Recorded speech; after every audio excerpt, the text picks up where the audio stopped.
Danny knew he had made a mistake in coming, but he took a seat nonetheless. All of the Alcoholics Anonymous meetings on his side of town seemed warm and welcoming.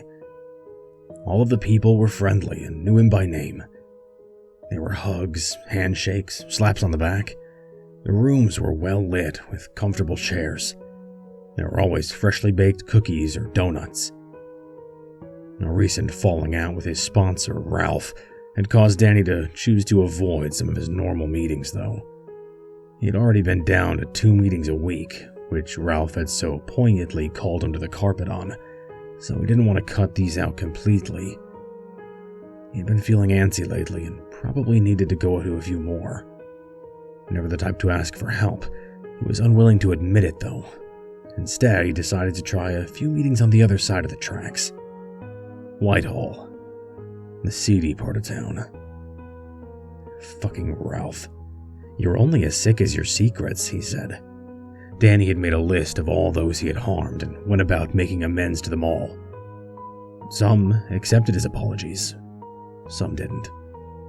All he could do was clean his own side of the street. There were a few amends that were impossible to make, but he had admitted all of his sins to either his sponsor, his therapist, or his priest. All but the one thing, that is. That's what Ralph kept harping on. Danny had stayed sober for 15 years. He deserved to keep the one thing to himself, didn't he? Fucking Ralph. Danny chose a group with the innocuous name of New Hope that met in the basement of St. Pete's Episcopal Church. While groups sometimes did actually meet in church basements, they were rarely as depicted on television or in the movies. That's just not the way things worked. Hollywood had gotten the coffee and donuts part down to a T, but missed the mark on most of the rest. Sadly, there weren't even any donuts at the New Hope group. Danny wished he had known. He would have sprung for some. AA had given him his life back and brought a good bit of financial security with it, so he didn't mind giving back now and again. He made his way over to the coffee urn, making eye contact with a few people on the way. He didn't even bother to smile. The most he got were some grunts and shrugs as he walked by. He had already decided that he wouldn't ever be coming back to this group, so why bother? He wasn't about to walk out, though. Giving up was for losers. He grabbed a styrofoam cup from the top of the stack, which already had some black smudged fingerprints on the outside, and filled it with a sludge that they called coffee here at St. Pete's. Danny threw a bucket into the basket on the table and plopped into a chair that seemed to be the farthest away from everyone else.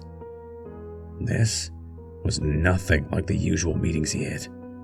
The church's basement room was about 40 by 40 feet square. There were 8 rectangular folding tables set up in a makeshift circle with wooden chairs set along the outside. Unfortunately, there would be no speaker. This was a discussion meeting. They would most likely read something out of some bit of AA-approved literature, the Big Book, 12 and 12, or some meditation book, and then go around the room weighing in on their own personal experience, strength, and hope. Danny didn't feel like talking, but the one bit of his sponsor's advice that he had latched onto early was to always say something. Always be part of.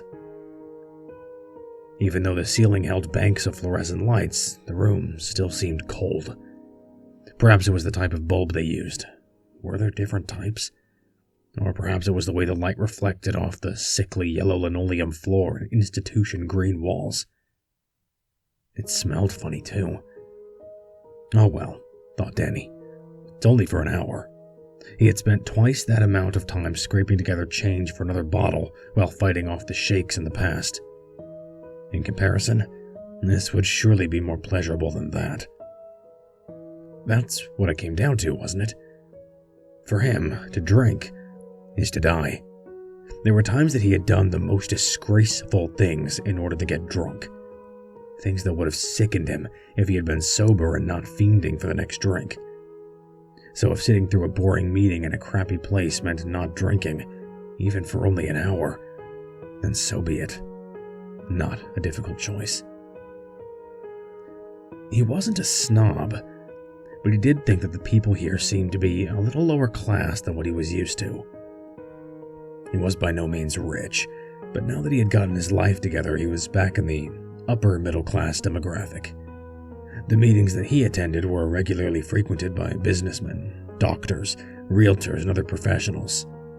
Frankly, even the blue-collar people at his normal meetings seemed to be upper class compared to these people.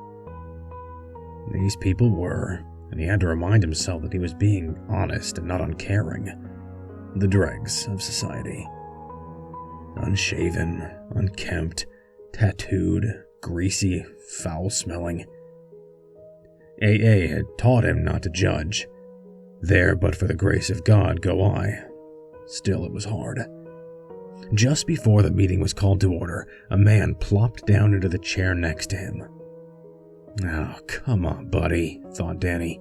10 empty chairs, plenty to keep enough distance between all of us, and you have to sit right next to me. He sighed. At least this guy seemed friendly.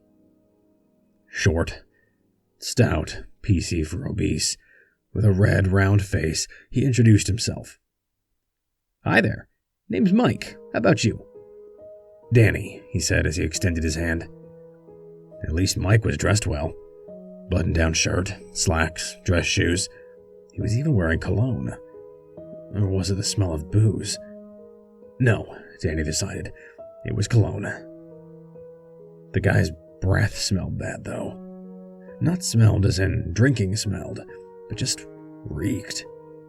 His teeth seemed white enough, but it was as if he hadn't brushed in ages. Mike tried to make small talk. I haven't seen you before, so how long have you been coming to these meetings? About 16 years, replied Danny.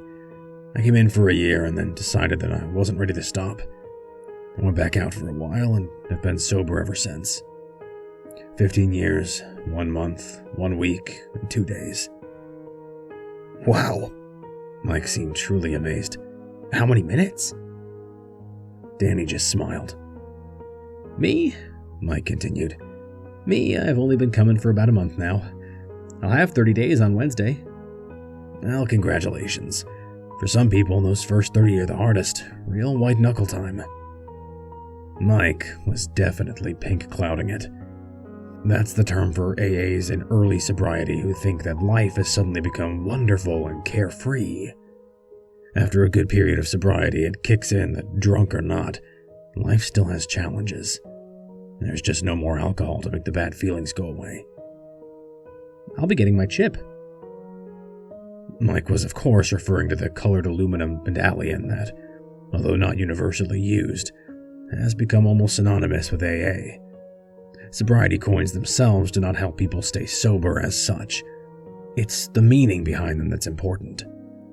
When a person receives a coin for 1 month, 3 months, or a longer period of time, the coins give a sense of pride for staying sober as long as they have, and to motivate them to continue.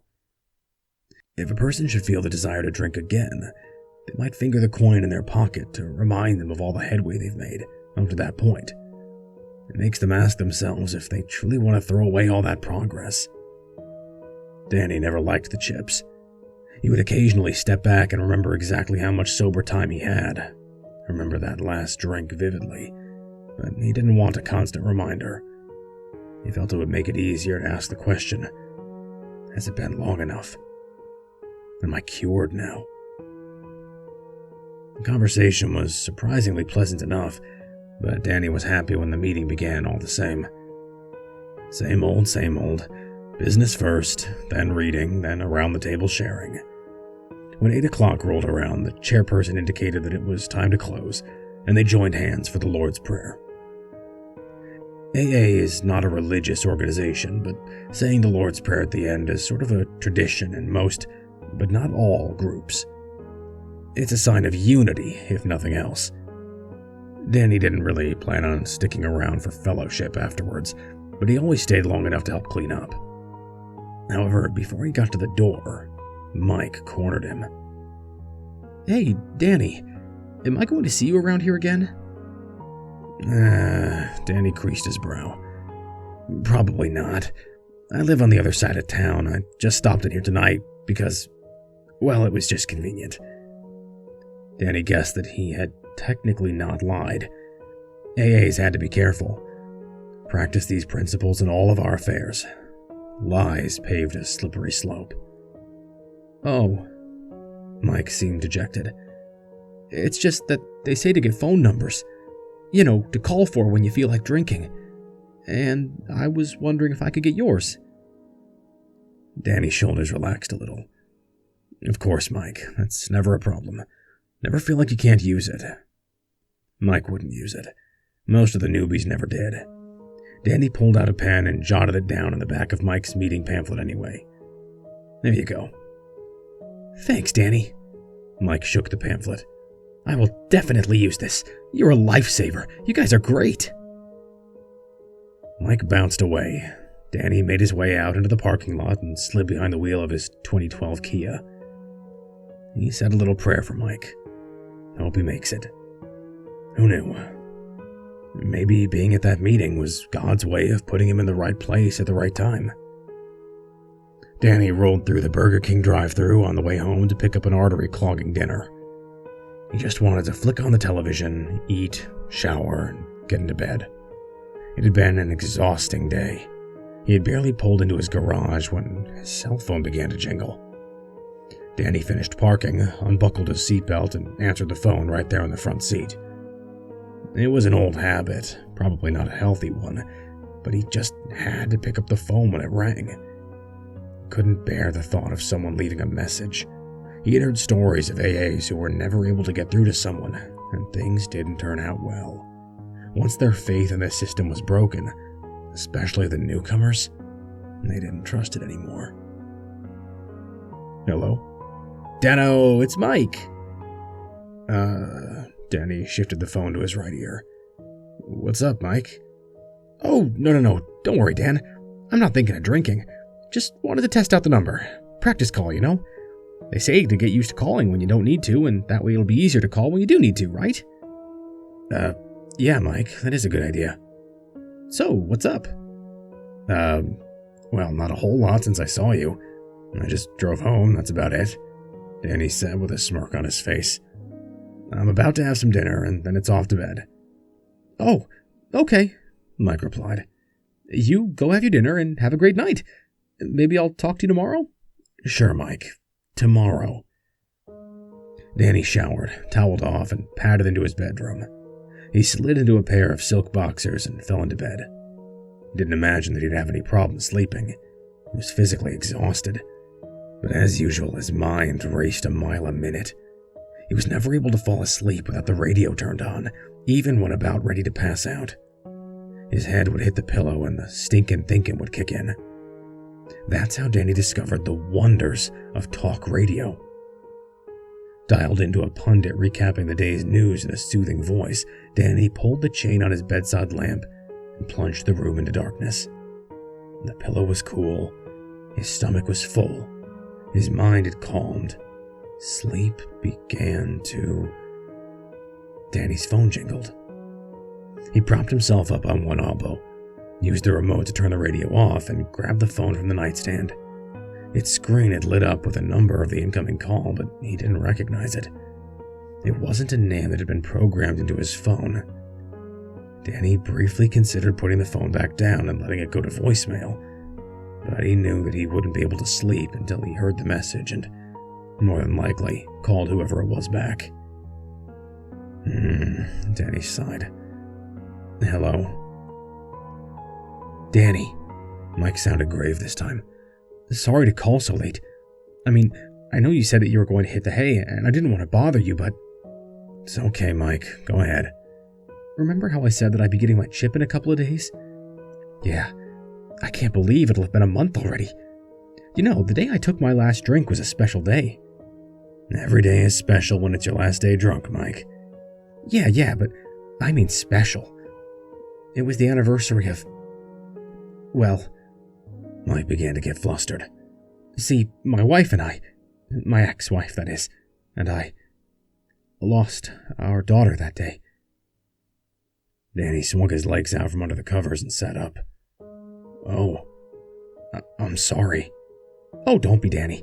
It happened a long time ago. Long time ago. It would have been her 21st birthday. Mike trailed off. So long ago. The denial, the depression, the sadness, the anger. I started drinking afterward and just never thought to stop. Until now, that is. It's a long time to be stewing in it, Mike. Do you want to talk about it? Nah, Danny. No sense dredging up the past. Not when I'm doing so well. You're only as sick as your secrets, Mike. God, Danny hated it when his sponsor was right. Yeah, maybe when I'm feeling a bit more stable, Danny. Maybe I'll talk about it then. I'm just not doing so well right now. Danny spoke with Mike for about half an hour, and when he was convinced that Mike was over the urge to drink, let him off the phone and promised to meet him the following day. He laid down his phone and swung back under the covers, a smile on his face. What was it they say? Even if Mike went out and drank that night, at least Danny stayed sober. Help yourself by helping others. Danny forgot to turn the radio back on, and that night, he dreamt about the one thing. Danny awoke to the sound of his phone. It wasn't the alarm tone, but the ringtone. Another phone call. He had come to recognize Mike's number by now. This was getting a little annoying, but sometimes that's the way it went. Mike would either fall off the wagon soon, or he would start to make new contacts. In the meantime, Danny would just have to deal with it. Good morning, Mike. Dan, my man, good to hear your voice. Yeah, said Danny, scratching at the back of his head. It's been like 6 or 7 hours now, huh? Oh, yeah. I'm not bothering you, am I? No. Yes, thought Danny. So, how did last night go? Didn't drink, did you? Nope, and I owe it all to you, Dan. Well, Mike, you picked up the phone and made the call, so you can give yourself a little pat on the back. That phone can seem real heavy when it stands between you and a drink. Ain't that the truth? So, are you hitting a meeting this morning, Danny? No, Mike. I have a job. Danny tried not to sound ticked off. I have to work today. I promise that we'll get to one tonight. You pick it out and call me back around 6, okay? Got it, Dano. 6. Talk to you then. Danny's worst fear came true. 3 more calls during the day. Mike had picked a group called As Bill Sees It on Danny's side of town. Danny decided that he would need to have a talk with Mike that evening. Calling when in need or even for occasional friendly support was fine, but there was such a thing as abusing the system. You know, the boy who cried wolf sort of thing. Danny was about ready to throw his always answer the phone policy out the door. Danny didn't look forward to the conversation, and had a rough time forcing his dinner down that evening. He wasn't hungry, but as usual, he tried to keep his stomach full. HALT. Hungry, angry, lonely, tired. 4 things an alcoholic never wanted to be. Any of those could be a setup for another drink. As he was finishing his second hot dog, wrapped in white bread with ketchup, just as he liked them, his phone rang again. He checked the screen. Fucking Mike. Again. He decided that he wouldn't answer it and let it go to voicemail. Seconds later, it rang again. Didn't that guy get the message? Danny let it go to voicemail again.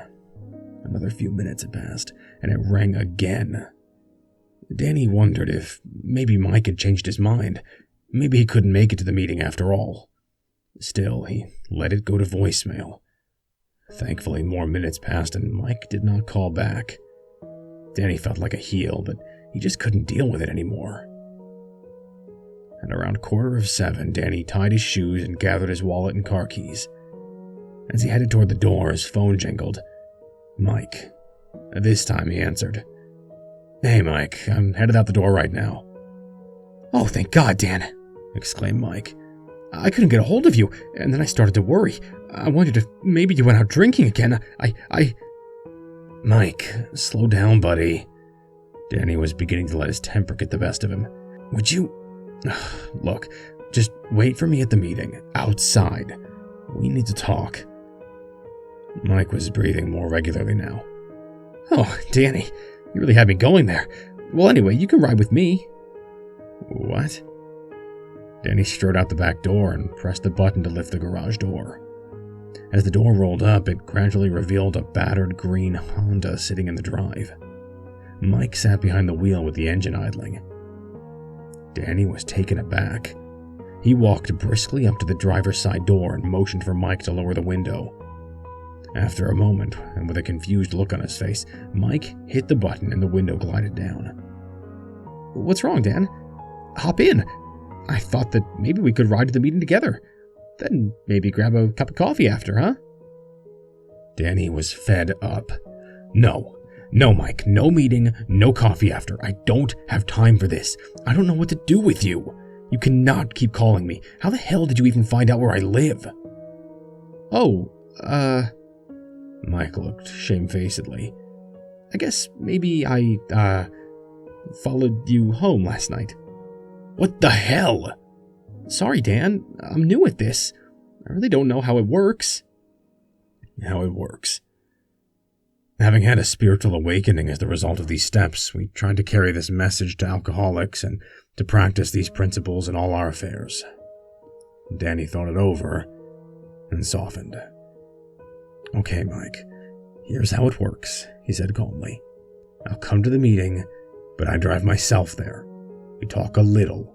After the meeting, I come home, alone. No coffee, no more calling unless you really need to, like I am going to drink need to. Are we clear? Mike looked a little hurt, but replied, Okay, clear, Dano. Danny got into his Kia and followed Mike to the meeting. They sat next to each other, but Mike was uncharacteristically quiet. Afterward, they separated in the parking lot with nary a word. See you tomorrow, Danny? Maybe. Oh, hey, said Mike. There's a candlelight meeting called Night Owls tonight at the... Oh, right. Sorry. Tomorrow, Mike, Danny stressed. Danny thought that Mike may have gotten the message, but just in case, he turned his phone off for the evening for what was probably the first time in years. That night, Danny had a nightmare about the one thing. Danny pulled himself from bed and showered in the morning and had almost forgotten his phone. Still wrapped in a towel and with damp hair, he walked over to the nightstand and turned it on. He returned to the bathroom as it went through its boot-up process, and then he heard a message tone from the next room. Wonder who that could be. 6 missed calls from Mike. 2 voicemails, 4 texts. Thanks for coming, Dan. Sure you don't want to go to the meeting? Great meeting, should have been there, and need to talk. Danny didn't want any confrontation today. He turned his phone back off, dressed and left home. He knew, just knew, that Mike would show up at his door after not receiving answers for long enough. He planned to not be there. Even though it was a Saturday, he would hang out at his office. There was a couch there. He could take a nap if need be, and he did need it after the previous night. He felt silly and demoralized. It was his own house, damn it. He was being chased away from his own home by, well, a stalker. Should he talk to the police? No, he decided. He would talk to his sponsor first. Not daring to turn his cell back on for fear that it might ring in his hand, upon arriving at his office, he picked up his desk phone and dialed in Ralph's number. Ralph was no help. At least, he didn't tell Danny what he wanted to hear. Just suck it up, Danny. I've had my fair share of pigeons who either tried too hard or didn't try hard enough. My guess is that this Mike guy will turn out to be one or the other. Why don't you bring him along to tonight's meeting? I'll meet you guys at the acceptance group tonight. Maybe I can have a talk with him. Yeah, I suppose.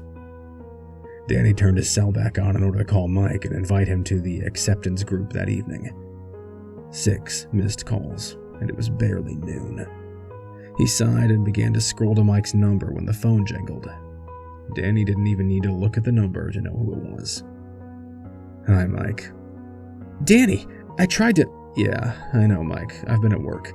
I just turned my phone on and saw that you'd called. An icy thought ran down Danny's spine. Did Mike know where he worked too? Anyway, my sponsor suggested that I introduce you to him tonight. We're going to St. Andrews to a meeting called the Acceptance Group. Want to come? Are you kidding? Do you even need to ask? I would never pass on the chance to meet my sponsor's sponsor. He's like, what, my grand sponsor? Whoa. Danny thought about it, and never had the talk of him being Mike's sponsor come up. A sponsor is a recovering alcoholic who has successfully made some personal progress in the AA recovery program. He or she is asked by another AA member to take on the individual responsibility of sponsorship. A sponsor shares their experiences on an individual and personal basis with another alcoholic who is trying to achieve or maintain their own sobriety through the AA program. They help the person focus and navigate through the stages of the program. The relationship between an AA member and his sponsor is usually a pretty close and intimate one, and not gone into lightly. Not only does an alcoholic need to carefully choose a sponsor, but also the potential sponsor must cautiously decide whether taking on a sponsee is prudent. Danny gave him the benefit of the doubt, though. Mike was new at this. Hey now, Mike, I'm just another alcoholic willing to help you out. I'm not really in the right state of mind to sponsor anyone. Not until he rid his conscience of the one thing, anyway. Oh, okay. Don't feel bad, Mike. You're new. You'll catch on to how this works. Then Danny had a thought, one that might rid him of Mike for good. Ralph has really helped me out. Maybe he'd be a good choice for you to consider. He won't be the same as you, Dan. You'd be surprised. We're all the same in one way or another. Promise me that you'll keep an open mind. Okay, anything for you, Dano. Danny hung up and texted directions to the meeting, then he turned his phone back off. He decided on trying to catch a little nap after all, and so curled up on the couch in the reception area of his office. He drifted off almost immediately, but it didn't last long. He awoke, screaming, and in a cold sweat just 45 minutes later. He felt his face and realized that he'd been crying also. He had dreamed of the one thing. Why had thoughts of it returned and in such force? Fucking Ralph. He brought it up and started pressing Danny. That would make sense. Although Danny had a feeling that Mike had something to do with it. Guilt over avoiding him? Constantly having to look over his shoulder and avoid phone calls? Or perhaps the fact that Mike had lost his daughter. Danny pushed the one thing to the back of his mind once again, and decided to cross the street to McDonald's to get in at least one meal before that evening's meeting. He had to cross a 4-lane street in order to reach McDonald's. It was the middle of the afternoon, clear weather, and being a Saturday, there was only light traffic. He absent-mindedly glanced both directions and crossed, not bothering to walk to the corner and wait for their signal. He was about halfway across when, seemingly out of nowhere, a car came racing at him. The driver was noticeably straddling the double-striped center line of the road and overcorrected when he noticed Danny at the last moment. Danny could hear the tires screech as the driver got back into his own lane and sped off. A drunk knew the signs when he saw another drunk driving under the influence. This guy was definitely a drunk, probably drinking in his car all morning and then falling asleep at the wheel after finally deciding to go home. Danny had done it himself on many occasions. Even though he could have stayed home and drank contentedly and safely in the comfort of his living room, he would choose to sit at the park on some mornings and drink in his car. He thought of how strange the ritual was and how it was not unique to him. On any given morning, there would be a spattering of cars in each lot, all parked as far away from each other as the lot would allow. Each car with a single occupant, seemingly just sitting there. Every now and then, he would glance over and catch the sight of a bottle being raised to the driver's lips. Fred, another guy from one of the meetings, would occasionally go down to a local park and work it. He'd walk around the lots and catch drunks, pretending that he had just been walking by and was looking to make conversation. Sometimes his presence was enough to make the drunk drive away. Sometimes they'd stay and talk. Sometimes they would even offer him a drink. Only twice, as far as Danny was aware of, did Fred actually get a drunk to open up about his problem, and agreed to take Fred's advice. It might not have seemed like a lot, but that may have been 2 lives saved. Plus countless others if you figured on the innocent lives that a drunk might take along with himself on the highway to hell. Danny began to hyperventilate. He ran the rest of the way across the street and sat on the curb, his gorge rising. He tried to calm himself, but couldn't. Eventually, he vomited into the gutter. It wasn't the first time, but in the past he'd always been drunk or hungover. He realized how pitiful he must have looked. He had never seemed to care in the past. Eating was out of the question. Danny went back to the parking lot of his office, crossing the street with extra care this time, and got into his car. He drove straight to the church. He would be almost an hour and a half early, but that was okay. Someone was always there early to open up the rooms and make coffee. It was nice to show up and shoot the shit sometimes. Not surprisingly, Mike was already there when Danny arrived. He was sitting out in the parking lot, but remained in his car. It looked like he was dozing. Danny walked over and rapped on the driver's side window a few times. Mike startled and he rolled the window down. "Danny, you're early. That's great." "Yep, couldn't wait to get here, Mike," he said sarcastically. "Tell you what, let's go around back and grab a bench." Danny led Mike behind the church. There was a small outdoor chapel of sorts, just a few benches facing a large wooden cross and overlooking a small stream. Danny motioned for Mike to take a seat and then sat down next to him. "Mike, let's talk." Danny seemed surprisingly calm. "I know that you're pretty new to the program, and this may be skipping ahead quite a bit, but let me explain how the 4th and 5th steps of AA go. They are, to me at least, probably the most important steps of all 12. They are where you begin healing." "Sounds great, Dan." "Not really. I did a really shitty job on my 5th step. Remember how I told you that you're only as sick as your secrets?" Mike nodded. "Yeah, Danny." "The 4th and 5th steps ask you to make a searching and fearless moral inventory, and then admit to God, to ourselves, and to another human being the exact nature of our wrongs." "I can see where that would help. I have so much guilt and remorse, Danny. Sometimes I think it's what makes me drink."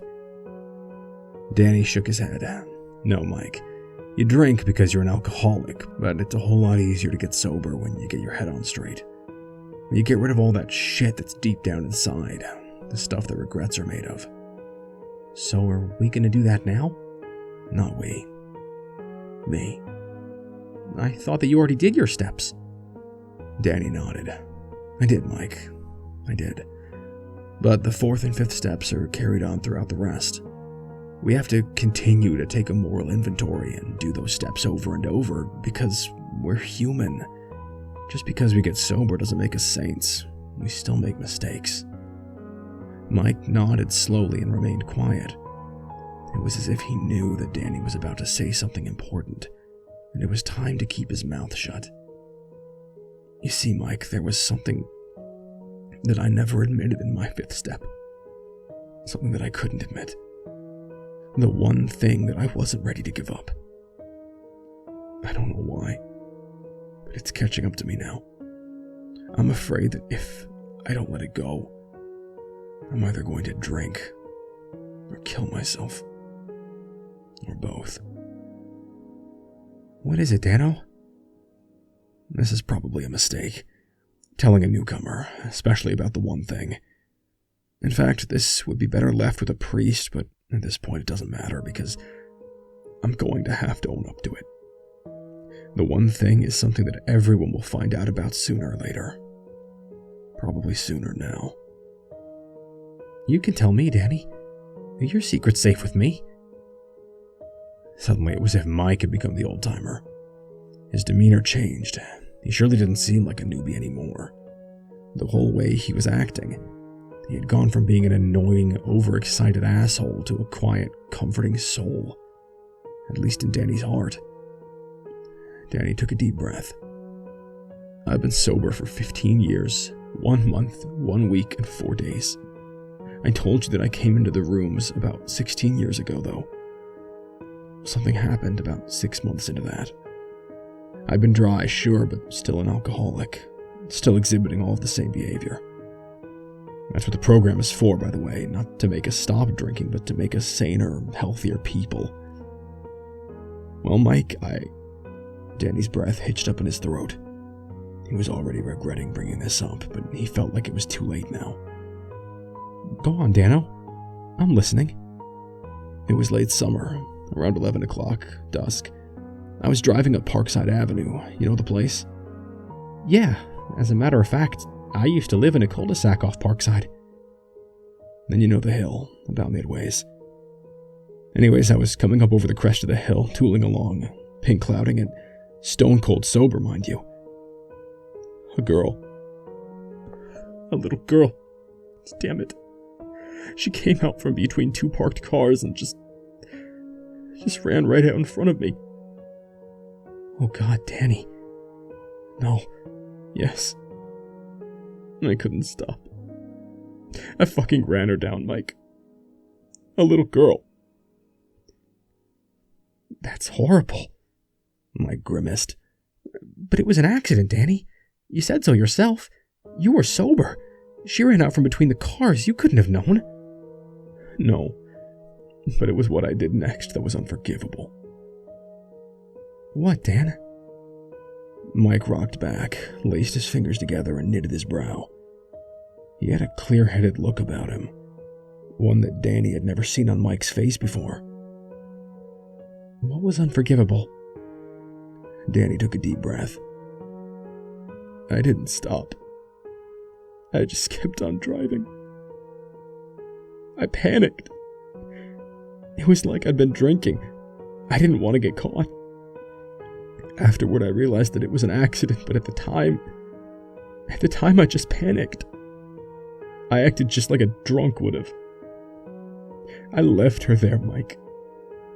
Maybe she was still alive, but I left her there. What if she was just hurt and she could have been saved if I'd just stopped? She wasn't hurt. She was dead the instant you hit her, Dan. You couldn't know that. I didn't know that, and I was there. I do know it, Danny. That's what the EMT said. Dead on impact. Danny jerked his head up. It was as if his stomach had dropped out from under him, like the first hill on a roller coaster. What did you say? When I got there, that's what the EMT told me. Dead on impact. She didn't suffer. She probably had no idea what had happened. What the hell are you talking about, Mike? She was my daughter, Danny. Danny was speechless. He sat still for a moment and then started shaking his head violently.